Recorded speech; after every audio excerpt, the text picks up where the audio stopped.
नमस्कार, मैं हूं पवन त्यागी।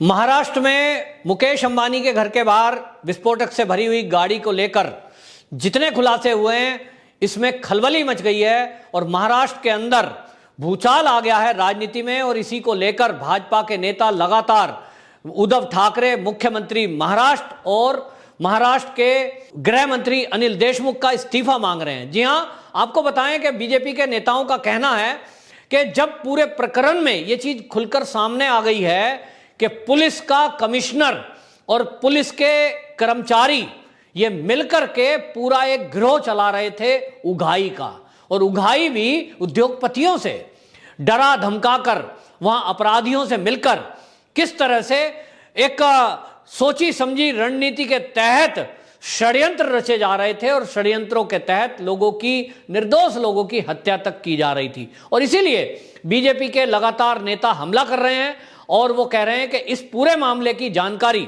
उद्धव ठाकरे को ना हो, ऐसा हो नहीं सकता, क्योंकि वो प्रदेश के मुख्यमंत्री हैं और उनका बिल्कुल खासम खास ही ये सचिन वजह था। उन्हीं के इशारे पर परमवीर सिंह ने इनको नौकरी पर रखा है।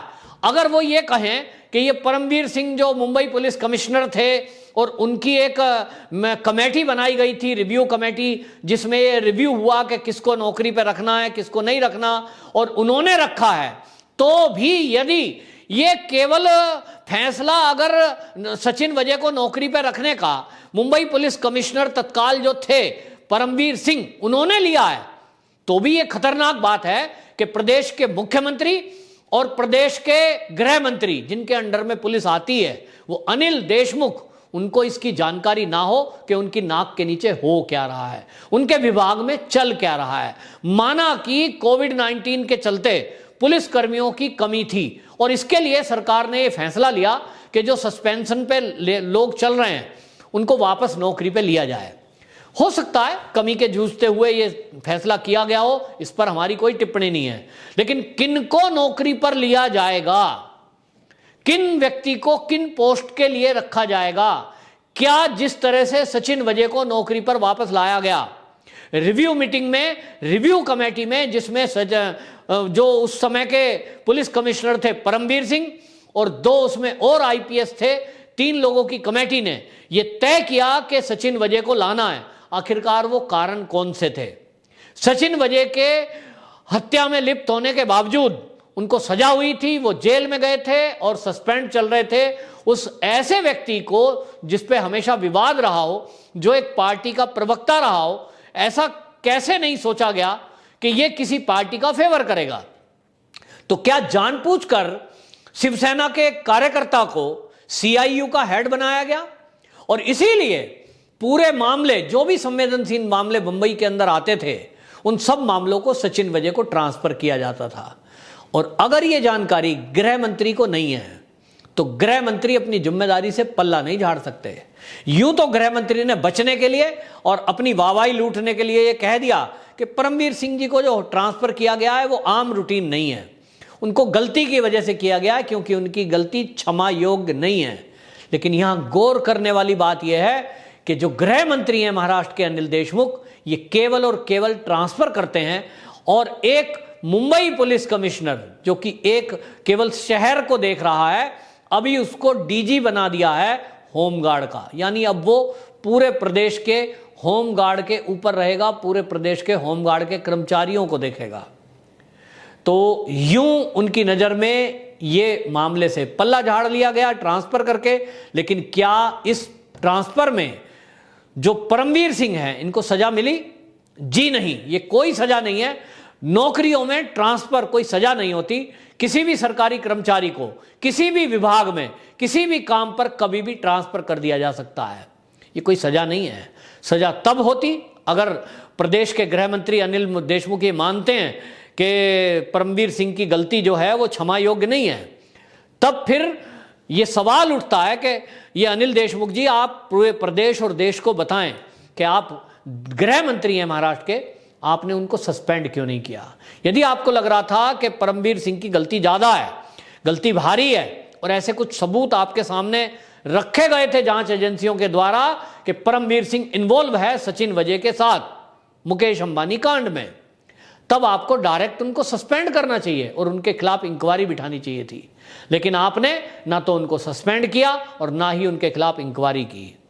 आपकी एटीएस जांच तो कर रही है, लेकिन वो किन मामलों की कर रही है पता नहीं।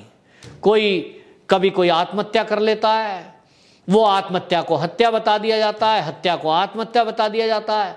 इस महाराष्ट्र के अंदर चल क्या रहा है, अनिल देशमुख जी को इसकी जानकारी शायद नहीं है, और अगर है और उसके बाद भी ये सब हो रहा है तब तो मामला और गंभीर बनता है। और इसकी जिम्मेदारी जो पूरे महाराष्ट्र और मुंबई में हो रहा है, इसकी जिम्मेदारी दो ही व्यक्तियों पर आती है, और वो है उद्धव ठाकरे मुख्यमंत्री महाराष्ट्र और गृह मंत्री अनिल देशमुख। तो दोनों को अब इस्तीफा दे देना चाहिए, ऐसी मांग भाजपा के नेताओं की है। तो उद्धव ठाकरे जी, जब आप बढ़ चढ़कर बात बोलते हो, आपकी नाक के नीचे सुशांत सिंह राजपूत की हत्या होती है, जिसको अभी तक गुत्थी आप कह रहे हो कि सुलझी नहीं है, लेकिन जितने तथ्य अभी तक सामने आए और सीबीआई का बयान सामने आया था कि हत्या के एंगल से भी हम जांच कर रहे हैं। ये बात अलग है कि अभी उसका पूरा खुलासा नहीं हुआ है, लेकिन जैसा लोगों का कहना है कि सुशांत सिंह राजपूत की हत्या हुई है और जितने उसमें अभी तक की चीजें सामने आई थी, उन चीजों में एक बात प्रमुखता से सामने आई कि मुंबई की पुलिस ने वो सबूत नष्ट किए थे, जो सबूत ऐसे हो सकते थे कि असली कातिल तक पहुंचा जा सकता था, लेकिन ऐसे सबूत नहीं मिले और ये सब कुछ हुआ मुंबई पुलिस की देखरेख में। तो उद्धव ठाकरे जी, आपके रहते हुए पालघर में साधुओं की हत्या की जाती है, पूरा संत समाज आक्रोशित होता है, लेकिन अभी तक पालघर में किसी को भी सजा नहीं हुई। क्या ये महाराष्ट्र की सरकार का फेलियर नहीं है? इस समय आपके शासन में रहते हुए फर्जी टीआरपी केस किया जाता है और आप ही की नाक के नीचे आप दोनों अधिकारी उसको देखते हैं, गृह मंत्री अनिल देशमुख और मुख्यमंत्री उद्धव ठाकरे जी। आप दोनों के रहते रहते एक हंसा रिसर्च जो कंपनी है वो एक एफआईआर दर्ज कराती है। उस एफआईआर में इंडिया टुडे ग्रुप का नाम है, रिपब्लिक का नाम नहीं है, लेकिन आप ही का उस समय का police commissioner of Mumbai Parambir Singh बाकायदा एक प्रेस कॉन्फ्रेंस करता है और प्रेस कॉन्फ्रेंस में झूठ बोलता है और झूठ बोलकर कहता है कि मेरे पास एक एफआईआर आई है जिसमें रिपब्लिक का नाम है। उस समय अर्नब गोस्वामी ने जो खुलासा किया था, तो आप सोच रहे हैं कि क्या उस समय केवल वो परमवीर सिंह की बेइज्जती हुई थी? नहीं साहब, परमवीर सिंह की बेइज्जती तो हुई ही थी, क्योंकि उसके झूठ का खुलासा रिपब्लिक भारत ने कर दिया था, लेकिन उसके साथ साथ बेइज्जती हुई थी उद्धव ठाकरे जी की और बेइज्जती हुई थी अनिल देशमुख जी की और बेइज्जती हुई थी उस सरकार में अलायंस जितने भी तीनों मिले हुए हैं। ये तीनों मिलकर के क्या चल रहा है? क्या किसी चैनल से सुपारी ली जा रही है कि हम एक चैनल को बंद कर देंगे, हमें इतने पैसे दो, हम आपका नाम आने नहीं देंगे, आपको क्लीन चिट दे देंगे, आप साफ बच जाओ, और जिसको फंसाना है, जो नंबर 1 टीआरपी में चल रहा है, हम देखते हैं ये कैसे नंबर 1 जाएगा, क्योंकि इसने तो कांग्रेस की राजमाता का नाम ले लिया, तो इसको हम बंद करते हैं। इसकी सुपारी किसने ली, इसका राज अभी खुलना बाकी है। क्या यह सुपारी उस समय के पुलिस कमिश्नर मुंबई के परमवीर सिंह ने ली, या ये महाराष्ट्र के जो गृह मंत्री हैं अनिल देशमुख, इन्होंने ली? क्या इसकी सुपारी मुख्यमंत्री उद्धव ठाकरे ने ली? जिसने भी इसकी सुपारी ली कि वो रिपब्लिक चैनल को बंद करने के लिए पूरी ताकत लगा रहे थे, दूसरी तरफ इंडिया टुडे ग्रुप को सेव करने की, उसको बचाने की, और उसकी खबर ना फैले, वो बदनाम ना हो, इसके कोशिश में जितने कारनामे मुंबई पुलिस ने किए, इसकी सुपारी ली किसने थी? तो अगर वो उद्धव ठाकरे जी ने ली और अगर वो अनिल देशमुख जी ने ली, दोनों जिम्मेदार हैं, और नहीं ली तब भी जिम्मेदार हैं, क्योंकि आप एक प्रदेश के मुखिया हैं। आपके राज्य में यदि एक निर्भीक और ईमानदार पत्रकार को परेशान किया जा रहा है, आपके राज्य में एक ऐसा व्यक्ति एक पुलिस का कमिश्नर बन के बैठा है जिसके ऊपर एक साध्वी को प्रताड़ित करने का आरोप है, मुख्यमंत्री जी आप गौर करिए, वो परमवीर सिंह आपके शासन में मुंबई का पुलिस कमिश्नर बना हुआ बैठा रहा, आपके कार्यकाल में आपने बनाया। वो व्यक्ति जिसने एक सेना के अफसर को आतंकवादी घोषित किया, वो व्यक्ति जो 26/11 के हमले में जिसके ऊपर आरोप है परमवीर सिंह के कि वो उसने अपने कार्य में लापरवाही बरती। ऐसे व्यक्ति को उद्धव ठाकरे जी आपके कार्यकाल में आपने उसको मुंबई का पुलिस कमिश्नर बना दिया। तो क्यों ना माना जाए कि आपकी भी मिलीभगत परमवीर सिंह से है। आप भी परमवीर सिंह के साथ मिलकर खेला कर रहे थे मुंबई में। महाराष्ट्र की सारी पुलिस, सारा शासन आपके अंडर में है।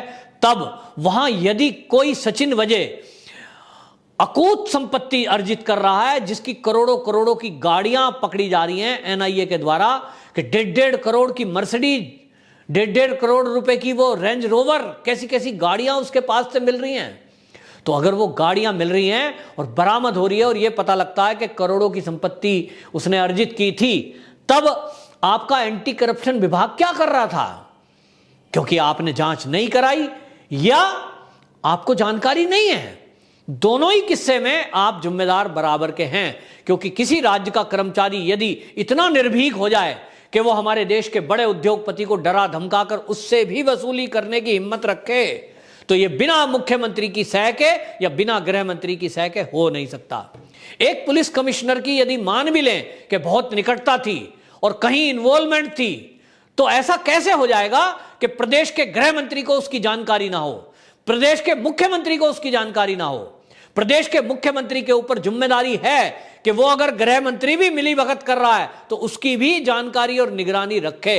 लेकिन उद्धव ठाकरे जी के होते हुए यह सब नहीं हुआ कि एक साध्वी को प्रताड़ित करने वाला व्यक्ति, जिसने हिंदुओं को आतंकवादी बताने की कोशिश की, ऐसा परमवीर सिंह, जिसने सेना के एक अफसर के घर में आरडीएक्स रखवाया और उसके बाद उसको आतंकवादी बताकर जेल में डाल दिया, ऐसा एक परमवीर सिंह जिसने साधुओं की हत्या में कोई कार्रवाई नहीं की और पालघर के लोग अभी भी, पालघर के जो हत्यारे हैं वो अभी भी खुले घूम रहे हैं, ऐसे ना कार्रवाई करने वाले परमवीर सिंह को आपने खुला छोड़ दिया।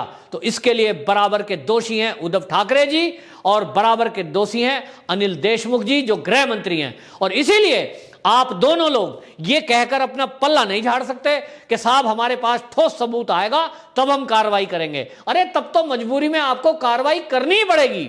अच्छा तो तब होता, आपका अच्छा मैसेज तब जाता कि आप इसको ट्रांसफर करने के बजाय सस्पेंड करते, तो जनता में कम से कम एक मैसेज जाता कि उद्धव ठाकरे जी ने देर से ही सही जागे और कार्रवाई की। लेकिन आपको बताएं कि उद्धव ठाकरे जी ने अभी अभी जो नया पुलिस कमिश्नर बिठाए हैं वो हेमंत नगराले, ये हेमंत नगराले के ऊपर भी आरोप हैं और आरोप लगाने वाला कोई और नहीं, उन्हीं की पत्नी है। आपको बताएं कि नगराले जो है 1987 बैच के आईपीएस हैं और पहले जो है ये महानिदेशक थे कानून और लॉ में। इनकी पत्नी है प्रतिमा, उनकी शादी 1990 में हुई थी और 2009 में इन दोनों का तलाक हो गया। और उस समय तलाक का जो रीजन इनकी पत्नी प्रतिमा ने लिखा एप्लीकेशन में, उन्होंने लिखा कि मेरा जो पति है वो अवैध कमाई करते हैं, और पत्नी ने लिखा कि मेरे नाम से उन्होंने 3 खाते बैंकों में खोल रखे हैं और 2 नंबर की कमाई ये उन बैंकों के जरिए करते हैं और इन्होंने कई संपत्तियां इकट्ठी कर रखी हैं मेरे नाम पर। मैं कहीं इन्वॉल्व नहीं हूं, मेरी कोई आय का साधन नहीं है। और पत्नी लिखती है कि इन्होंने 12 ऐसी संपत्तियां अर्जित की हुई हैं, खरीदी हुई हैं, जिनकी कीमत अरबों में है, करोड़ों में नहीं, अरबों में। और उसने ये आरोप लगाया था और उस समय वो कोर्ट में गई थी और कोर्ट में एप्लीकेशन देते हुए उन्होंने कहा था कि मैंने जो तलाक लिया है मेरे पति से वो इसलिए लिया कि ये मेरे साथ अप्राकृतिक संबंध बनाने की कोशिश करते थे, जिसके कारण उन्होंने संबंध विच्छेद कर दिया और तलाक ले लिया। अब सवाल ये उठता है कि उद्धव ठाकरे जी को इतने सारे महाराष्ट्र के अंदर आईपीएस हैं, उनमें से ऐसा ही आईपीएस दोबारा क्यों मिला मुंबई पुलिस कमिश्नर बनाने के लिए, जिसके ऊपर आकूत संपत्ति अर्जित करना, अवैध संपत्ति अर्जित करना, फर्जीवाड़ा करना और पत्नी का शोषण करना, ये सब आरोप उन्हीं की पत्नी ने लगाए हैं। दूसरी तरफ आपको बताएं कि वहीं आपको बताएं संजय पांडे हैं जो सीनियर आईपीएस हैं और वो ये आरोप लगा रहे हैं कि जहां परमवीर सिंह को डीजी होमगार्ड बनाकर भेजा है वहां मैं था और मुझे ट्रांसफर कर दिया गया स्टेट सिक्योरिटी कॉरपोरेशन में। ये स्टेट सिक्योरिटी कॉरपोरेशन में मेरा ट्रांसफर ये नियमों को ताक पर रख के किया गया और मुझे अनदेखी किया जा रहा है। मेरी अनदेखी सीनियरिटी की जा रही है। मुझे पुलिस कमिश्नर मुंबई बनाना चाहिए था, मुझे कहीं अच्छी पोस्ट पर रखना चाहिए था, लेकिन मेरी सीनियरिटी को दरकिनार करते हुए उद्धव ठाकरे ने और यहां की सरकार ने अपनी मनमर्जी से मुंबई पुलिस कमिश्नर हेमंत नगराले को बना दिया है।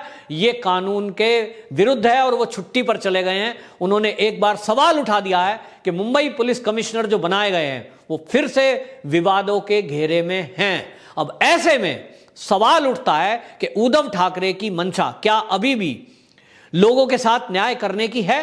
क्या वो चाहते हैं कि महाराष्ट्र के लोग और मुंबई के लोग निश्चिंतता से अब वो सोचें कि जो सरकार सत्ता में है राज्य में वो उनकी रक्षा करेगी? जी नहीं। जैसा कि इस समय नवाब मलिक ने, जो कि सरकार में शामिल हैं और एनसीपी के बड़े लीडर हैं, उन्होंने कहा है कि सरकार की छवि इससे धूमिल हुई है, पुलिस की छवि इससे धूमिल हुई है। तो ये धूमिल छवि कैसे सुधरेगी? इसके लिए अच्छा होता कि मुख्यमंत्री एक कोई फोन नंबर जारी करते और इस जो ये पुलिस कमिश्नर परमबीर सिंह था इनको सस्पेंड करते और इसके खिलाफ भी इंक्वायरी करते। लेकिन ऐसा ना कर कर उसको केवल ट्रांसफर किया गया और जिसको मुंबई पुलिस कमिश्नर बिठाया गया है वो भी विवादों के घेरे में है। ऐसे में अब जनता मांग कर रही है और विपक्ष मांग कर रहा है कि उद्धव ठाकरे जी और प्रदेश के गृह मंत्री अनिल देशमुख इस्तीफा दें। वंदे मातरम।